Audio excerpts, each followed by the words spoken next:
Good morning. Do we have any music fans in the audience? Any Avenged Sevenfold or Pia Mia fans? Give some applause if you're listening to them. Okay. So my name is Eli. I'm a journalist for CoinDesk. I write about NFTs, Web3, gaming. We have a really exciting panel today. Some really great guests, really great musicians. So we'll start off. If we just want to introduce yourself, we could just go down the line maybe. Okay. Hey guys, my name is Pia Mia. I'm excited to be here spending some time with you today. I'm a musician, an artist, an actress, and I'm just very excited about this NFT space. There's so much creativity that's going to be exposed through NFTs, and so many artists that are going to be able to receive the credit that they deserve for their art. And yeah, that's a little bit of what I do. Hello, everyone. My name is Jonathan Choi, CIO and Head of Partnerships at Metaplex Studios. Very excited to be here, to be a part of this amazing panel with some notable names in the music space. Hi, everyone. My name is Lin Dai. I'm the CEO and co-founder of OneOf.com. We are a green NFT platform for the music space, support great artists like Pia Mia and Doja Cat, Whitney Houston, and more. And love to share everything with you guys today. Hey, I'm Matt Sanders. If you listen to our music, I go by M Shadows, but in the NFT space, Matt Sanders today, I guess. So thank you.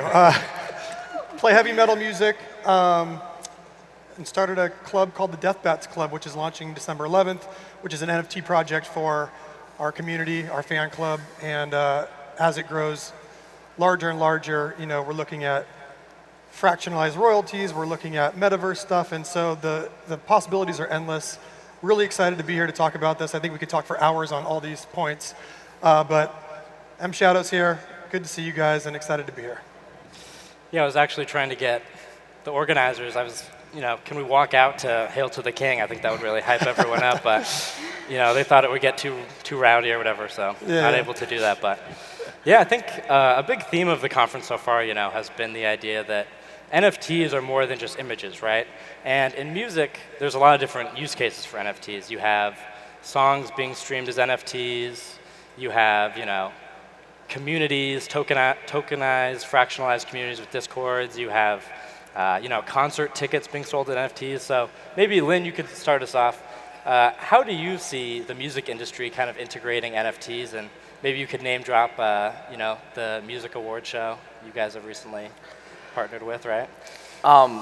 Yeah, so I was talking about, so we recently announced a 3-year exclusive partnership with the Grammys, so with the official NFT partner for the Grammys.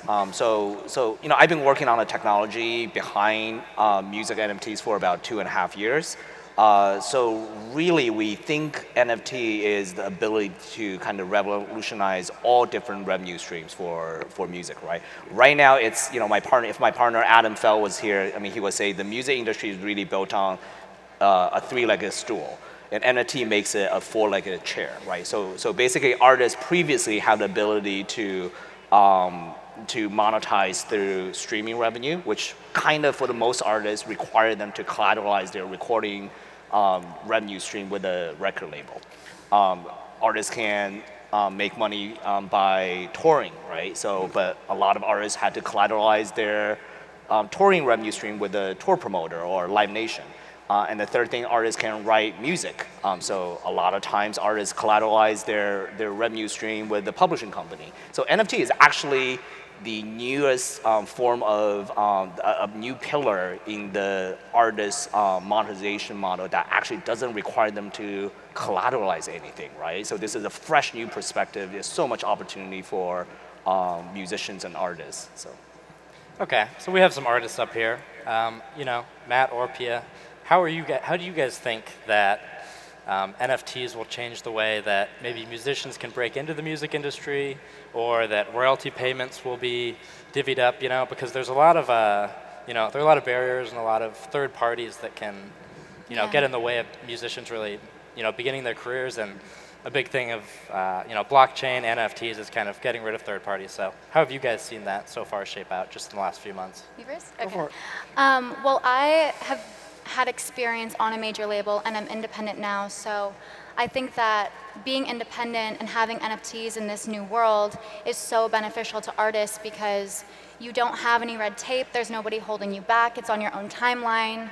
Like you said, you're in control of the product that you're making, whether it's a song or if you're making an art piece or whatever it is, it's up to you, and you're able to kind of build this community that can have a piece of whatever it is that you're making and turn your world into something so much bigger than, you know, say if you had to wait for a major label or some sort of other partner to give you the okay, you know, to put your song out or to sell your merch or whatever it is. You're just so much more in control, and you don't have to wait on anybody. Yeah, I think, you know, there's a lot of ways to look at the music thing and to cut it up in the NFTs. One thing obviously would be eventually to have that relationship with the fans where you can go straight to them with the music and they can evangelize the music because they own tokens and they own some sort of royalty in what is being listened to and how it's being played. But one thing that we've been doing is, I don't know if that's completely ready yet for a band like us, especially because Web 2 works pretty well for a lot of our consumers. They're okay with paying $9.99 and listening to all the music they want from Avenged Sevenfold. So one thing we really did was we were focusing on the communities. When you look at heavy metal and rock music, it may not be the most popular music on the charts right now, but one thing is for sure, that you go to an Iron Maiden show in Brazil or an Iron Maiden show or a Metallica show, you've got the grandfather, the father, the kids, they're all coming because these are lifers. They're lifers for this type of music. So when you're talking about building a community, heavy metal and rock music to us was like the total no-brainer of, you can do this online with the blockchain. It gives us the ability to do a lot of things for them that we couldn't do before. And you're talking about a fan base that can just literally sit there and just think of ideas, be involved, evangelize, and then eventually when the fractionalizing comes out and when the metaverse comes out, we can start rolling these things out to people, but at least they're onboarded in a community sort of way and they're helping each other out. So for us, being in a rock and roll band actually was a complete benefit for us because of the way that these communities already work. Okay. So Yeah, would you say that something I thought about during William Quigley's talk, if anyone was watching that here, he talked about, you know, gaming, and for decades we've had the idea of NFTs and collectability. Do you guys think it's the same with music, where, you know, the medium of NFTs is new, the medium of blockchain, but there's like this community-driven aspect to music that's kind of always existed, whether it's at, you know, concerts, festivals. How is that kind of like taking shape in the music industry today, specifically with, you know, NFT and blockchain? That's open to anybody if they want to answer that. Well, Yeah, I mean, go ahead. Oh, please do.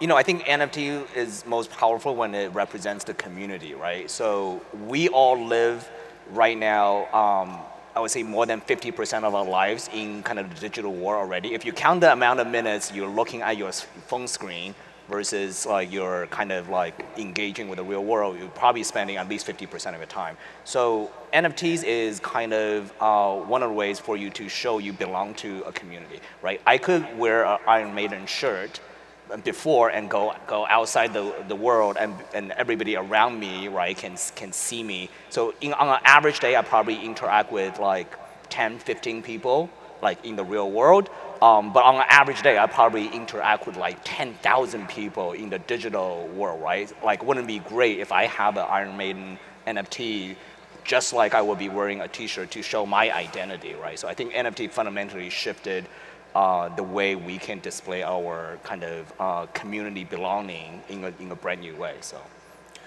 To add to that, I mean, given what Matt and Lin have said, I think when it comes to NFTs, it seems like a natural extension to what music has already been all about. You know, to your point, it's about community, and finding that connection within the community and enjoying the music together has always been that core part of music.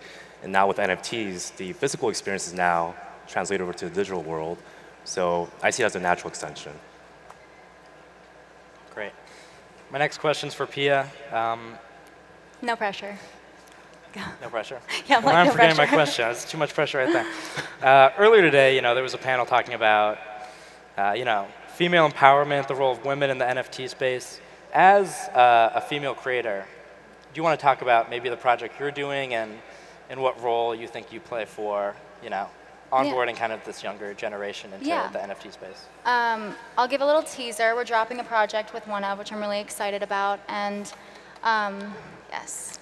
And part of the inspiration behind the project was women empowerment and taking control of your career and your life and not waiting on anybody else, which I know I said before, but I think it's exciting to be a woman in this space and not have to get the okay from anybody else, because I feel like in the history of the entertainment industry and everything, there's so much waiting on other people, and I think when you're a woman especially, you're having to fight so much harder to prove yourself and show your worth and show that your creativity is valid and equal to everybody else that's in the space. And no shade to men, we love men, but I think it just gives you the platform to show who you are and what you want and what you're about. So, I have a lot to learn, and I have a good team around me to, help educate me and guide me through this new world. But I think, there are so many new young females that should jump on this and get on this, because there are endless opportunities in this NFT world. I want to add to that. It is so important for us to support female creators in the space, right? There's a survey that most recently that came out. 97% of the NFT artists are male. It is really up to us to make that happen. I mean, at OneOf, we basically gave our platform to support female artists, right? So our first ever drop on OneOf.com was Doja Cat. And then we have a Pia Mia drop coming soon. You can go check out OneOf.com and sign up for information. We're doing a Whitney drop today. So Whitney Houston paid respect to some of the greatest female artists in the history of music, right? So we have a Whitney Houston drop today. It's super important for us to really kind of support, not just kind of the early tech nerds that figure out how to do NFTs, but really kind of give a platform to female creators. Yeah, just going off that, more broadly, I mean, I think it would be interesting for people to listen just how you guys got into NFTs in the first place, It's kind of an eclectic panel, we've got different genres, different companies.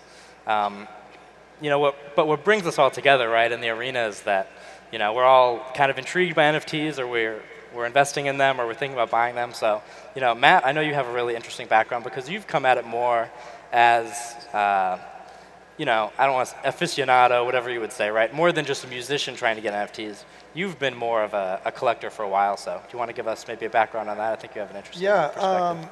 I started in crypto in 2015, 16. Heard about Bitcoin. Then I got obsessed with smart contracts and Ethereum as it came out.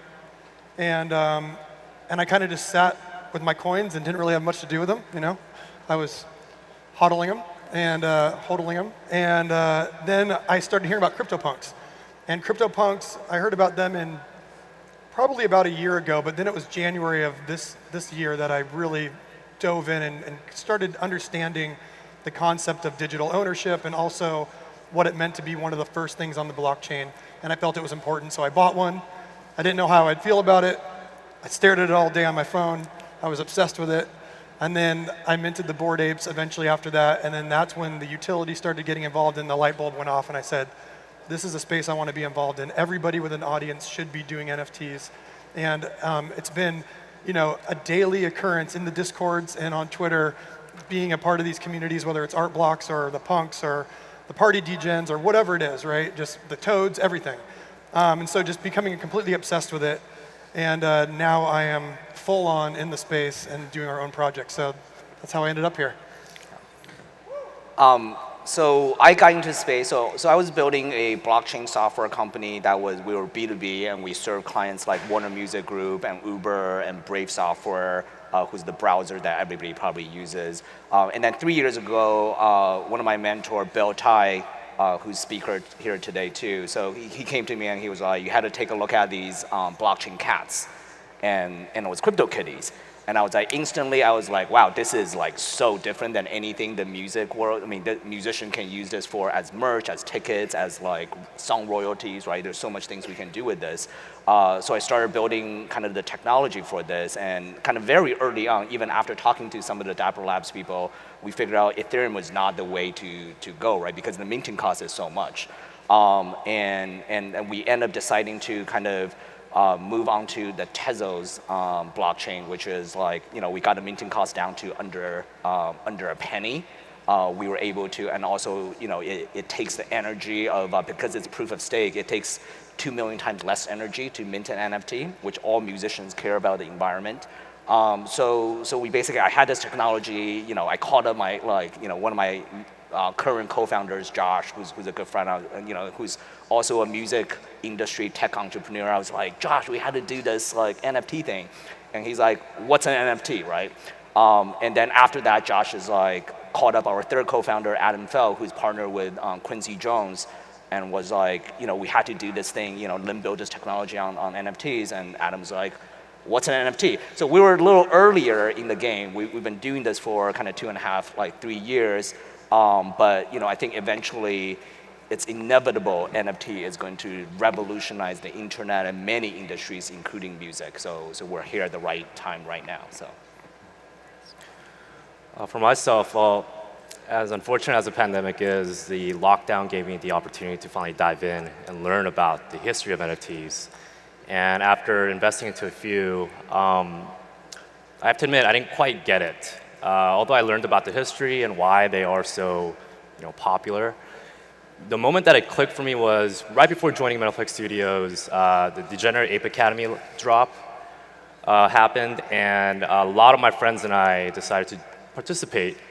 And although it wasn't a smooth launch, it allowed us to understand why the drop happened, why there were issues, and the moment that we were able to finally mint one was when it clicked for me that that community aspect is what really defines what NFTs are about. So after that, then joining Metaplex Studios, we are the NFT initiative from Solana, and now being able to support all types of creators and brands, it'll just allow me to learn more and more about this space. And just like Lin and Matt, I mean, I'm all in. I love it. All the projects within the Solana ecosystem are amazing, but we're really excited to really push the boundaries of what NFTs can do beyond the PFPs. And we're very lucky to have so many great partners across all industries that are exploring the space and looking to fulfill their creative visions using the power of NFTs. So, I think we're just getting started. Yes. Love that. I kind of got into the NFT space. I was introduced to it a minute ago, but it was also during the pandemic for me that I really started studying and learning about it. And then my mind just started creating all these endless ideas of cool collections that I could make, and cool ways to tie music into everything. And I just really have always loved, obviously, music, fashion, art, beauty, and I feel like NFTs is just that perfect combination of it all. And so I would just find clubhouse rooms to listen to NFT chats and just watch YouTube videos and look things up. And it was really confusing to me at first. I was like, how do I set up a wallet? What does this all mean? And now I have a way better understanding of it all, and it's just a lot more to learn for me, but we're here, we're on this journey, and yeah. So Pia and Matt, in terms of personal branding, I think it's interesting how NFTs are kind of perceived on social media. Matt, I know you have the Bored Ape profile picture on your Twitter. An observation I've had is just that typically with culture, right, celebrities are kind of the tastemakers, and people kind of follow the celebrities. But now with NFTs, it's kind of the opposite, where you have these anonymous communities like the Bored Apes or the CryptoPunks, and you have celebrities kind of wanting to emulate the regular people, right? If anyone, you ever been to a crypto conference and you see a Bored Ape holder, it's the most regular looking person you could imagine, and it's you have the Steph Currys wanting to emulate these people. How have you guys kind of seen or used, because Pia, I know you have a large social media presence. Yeah. How have you guys used NFTs or think about NFTs in terms of personal branding?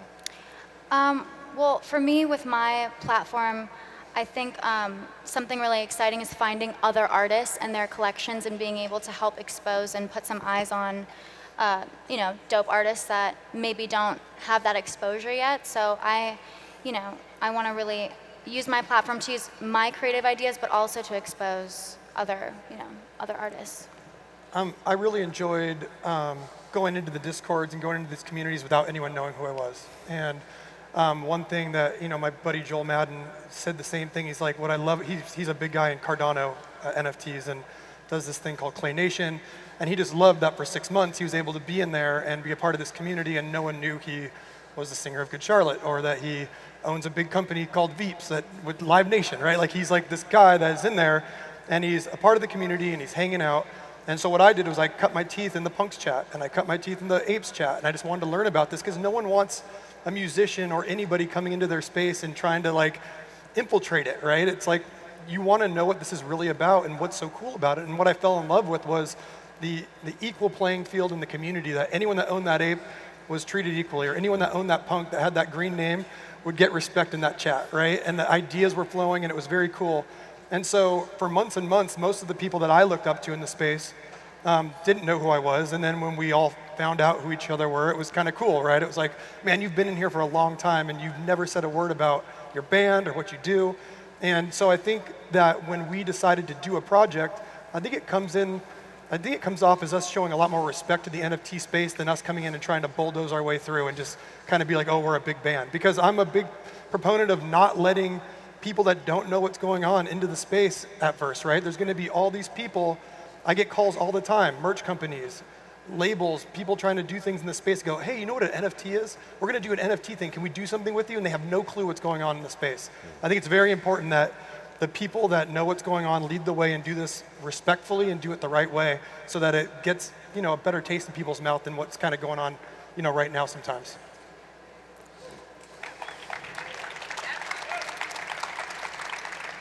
Yeah, I think those are all the questions I have. Does anyone else have anything they want to touch on before we wrap up the panel? Or? Well, I'd like to add that for us at Metaplex Studios, we're here to support creators and brands of all types across all industries. We know that the power of NFTs are for everyone. It's just a matter of, I think, us and others in our space to help the world understand that NFTs are more than digital art and collectibles. As great as they are, we believe that NFTs will impact just about everyone. It's just a matter of time. So, my hope is that by sharing our thoughts in spaces like this, all of us here can continue to spread the message and help everyone else understand that it's a very powerful tool, and it will allow creators to really have a voice of their own and not be commoditized. So I think there's a lot of benefits that'll come out of it, and I think we're just getting started. I think there's still so much more to discover. Yeah, I think this is kind of a call to action to everybody in this conference, right? I mean, we're already kind of early adopters, but it's like we're in the first, maybe second inning of this. In order for the space to grow, we need to not just like trade NFTs amongst ourselves, we have to educate the masses, right? Like OneOf's mission is bring the next 100 million non-crypto native users into space. There's so much education that need to, right? Like it's not just about crypto nerds talking to crypto nerds. We had to go out there and like educate the real fans about why this is great for their ownership and their relationship with the music artists or NFT artists, and then a shameful plug. We're throwing a big party tomorrow night. OneOf.world. We have Pitbull. We have Ray Schumer. Pia's gonna be there. So everybody come to it. It's a free party. Everybody come. Yes.